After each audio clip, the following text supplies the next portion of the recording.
Irak tiene una historia reciente marcada por guerras y conflictos. 15 años después de la invasión liderada por Estados Unidos en 2003, el país se sumió aún más en la violencia. Los rastros de la dictadura de Saddam Hussein y del caos después de su muerte son omnipresentes. A casi un cuarto de siglo de dictadura, le siguieron enfrentamientos internos que dejaron decenas de miles de muertos. Más recientemente, Irak sufrió los estragos del autodenominado Estado Islámico. El país recobró cierta estabilidad, pero todavía hay una marcada corrupción, falta de servicios y desempleo. A pesar de los recuerdos dolorosos, los habitantes son un testimonio del carácter de los iraquíes, que buscan levantarse y fortalecerse. Bagdad ahora está tratando de reconstruirse, pero las heridas siguen abiertas a falta de una política de reconciliación y de una reactivación económica que facilite a la capital iraquí pasar la página. Esto han podido atestiguar nuestros reporteros de France 24 que visitaron la región y pudieron ver las recuperaciones tanto físicas como psicológicas de los habitantes de Irak ante una historia reciente marcada por la violencia.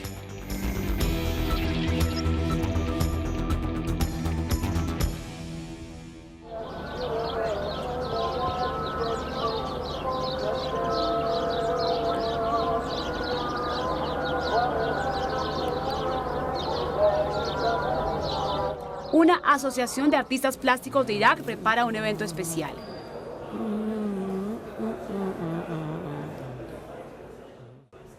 Qasem Safti fue pintor. El presidente de la asociación piensa recompensar a los jóvenes artistas que presentaron sus obras a una exposición anual.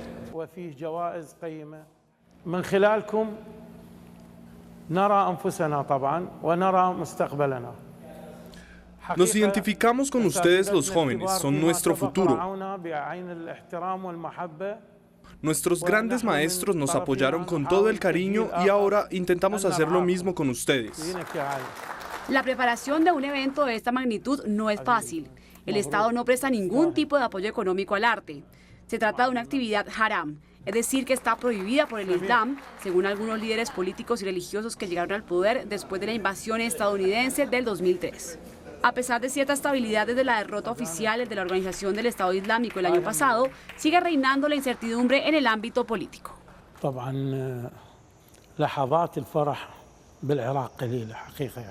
Los momentos de alegría son evidentemente escasos en Irak. Los eventos culturales y artísticos son difíciles de organizar en esas circunstancias. La situación política es complicada.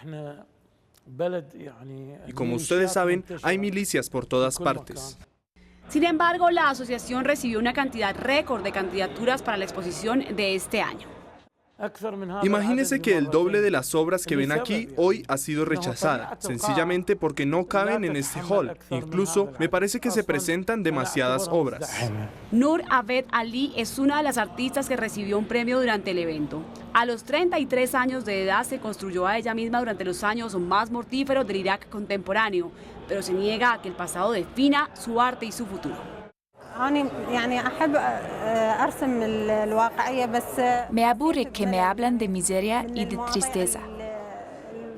Hay que pintar cosas que nos traen alegría y vuelven al mundo más bonito. Obviamente llevamos por dentro esta tristeza, pero no debemos fijarnos en ella, sino más bien seguir viviendo. A pesar de esa nueva esperanza, los habitantes de Bagdad cargan con su historia agitada a cuestas. Unos 15 años después de la invasión estadounidense, los rastros de la dictadura de Saddam Hussein y del caos después de su destitución están omnipresentes.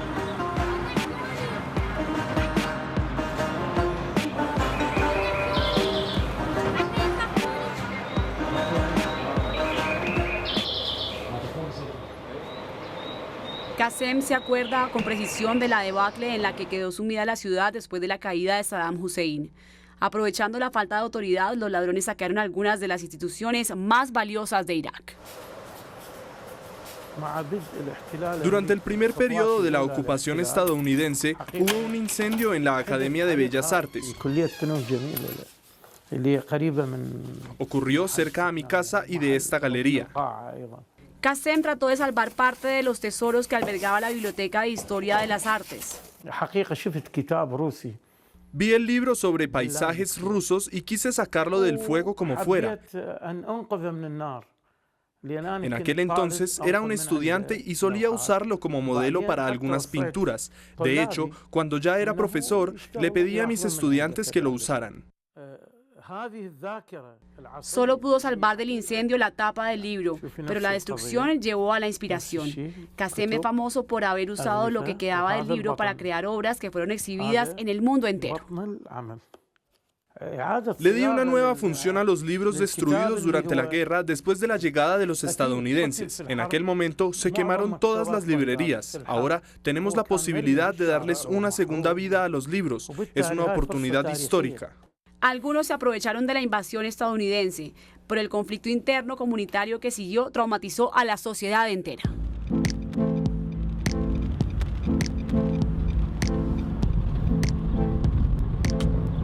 Irada Al-Jabouri es escritora, profesora de periodismo y activista. Su trabajo recibió una profunda influencia de la violencia de mitad de los años 2000. Nos lleva a la calle Haifa. En esa época era uno de los lugares más peligrosos de Bagdad y pasaba por ahí todos los días para ir a trabajar. Hasta de día esta calle daba miedo. Era el bastión de la resistencia,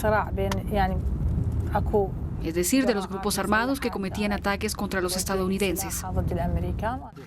Irada transformó sus recuerdos y la experiencia de su familia y amigos cercanos en un guión. Su película Un día más en Bagdad estará pronto en cartelera.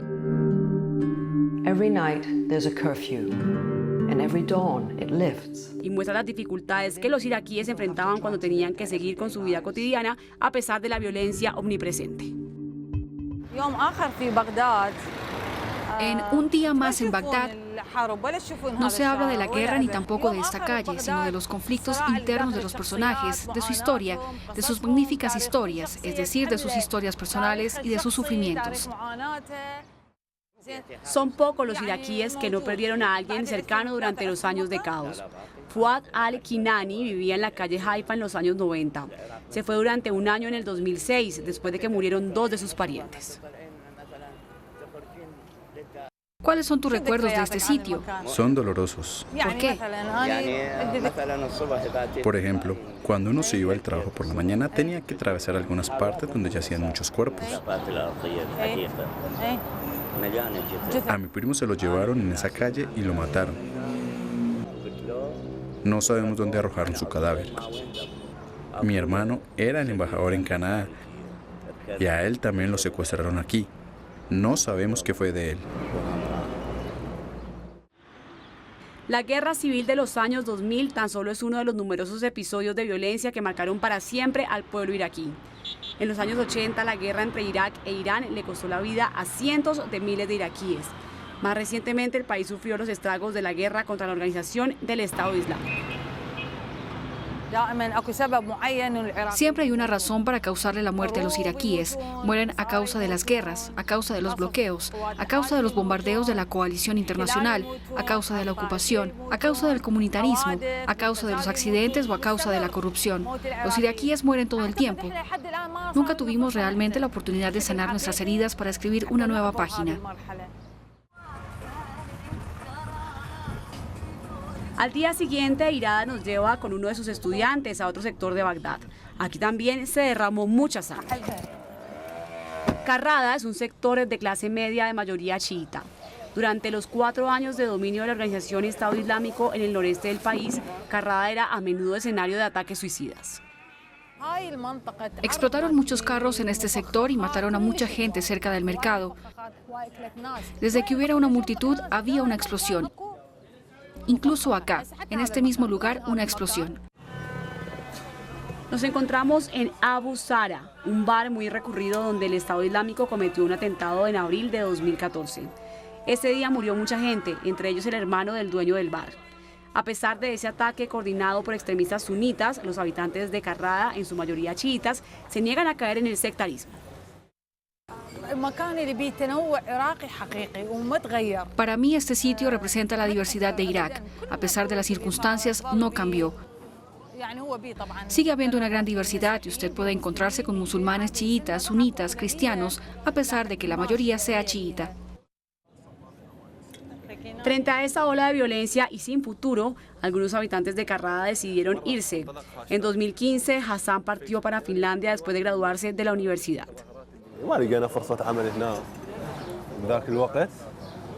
No teníamos perspectivas de empleo aquí. En aquella época, Irak no salía de la guerra contra la organización del Estado Islámico y el futuro era incierto. La doctora Irada no estaba de acuerdo con mi decisión de dejar el país. Decía, si todos los jóvenes se van, ¿quién quedará? Hassan llegó a Europa después de pasar por Turquía y Grecia. Se trata del mismo itinerario que siguieron millones de iraquíes y sirios. Solicitó el asilo en Finlandia, pero regresó a Irak después de que las autoridades finlandesas se lo negaran. Fue muy duro, pero también fue importante. Esa experiencia me aportó mucho. Me conozco mejor y valoro el país en el que nací. Es difícil dejar atrás las raíces y el sentido de pertenencia. Sin embargo, el futuro de la juventud iraquí sigue sin definirse. A pesar de que el país recobró cierta estabilidad, la corrupción, la falta de servicios y el desempleo empuja a los jóvenes hacia un precipicio.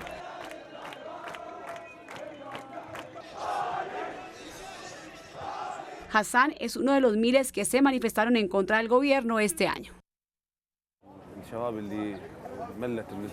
Los jóvenes están furiosos. Tengo 26 años ahora, pero ya he visto seguramente como 26.000 cadáveres. Estuve en sitios donde no debía estar.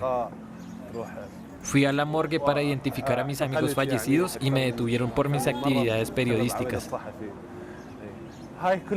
Deberíamos aprender de esas experiencias para construir el camino hacia nuestro futuro.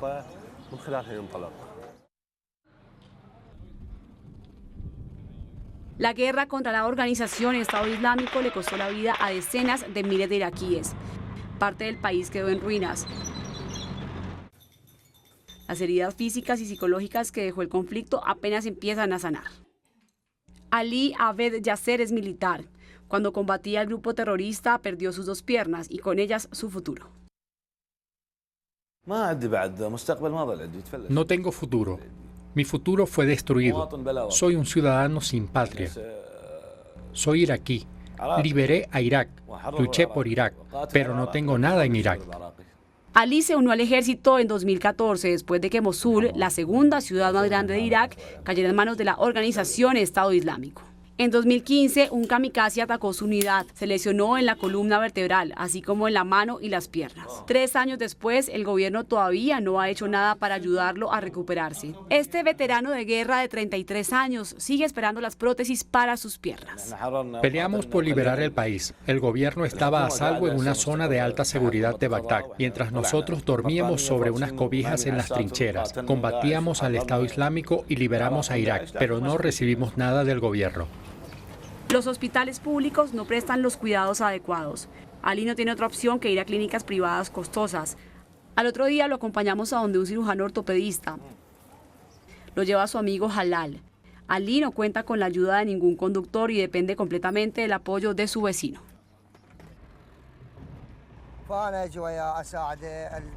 Lo ayudo en todo. Lo llevo a donde el médico y a hacer sus trámites. Vaya donde vaya, lo acompaño. Ali está preocupado por el costo de los tratamientos que le ofrecen.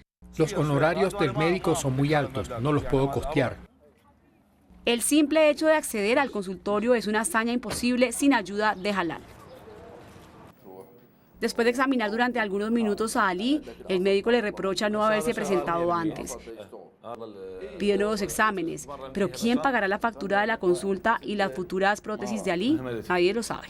Sin embargo, de alguna manera, Ali siente cierto alivio de haber tomado la iniciativa.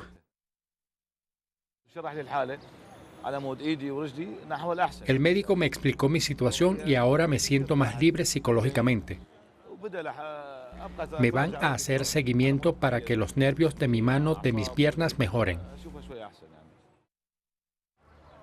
Cuando experimentaban los tormentos de los últimos 15 años, los iraquíes como Ali se ganaron la fama de saber recoger los pedazos para construir algo nuevo. Hoy en día parece que Bagdad, esa ciudad que vivió y perdió tanto, se encamina hacia un mejor futuro con cierta estabilidad.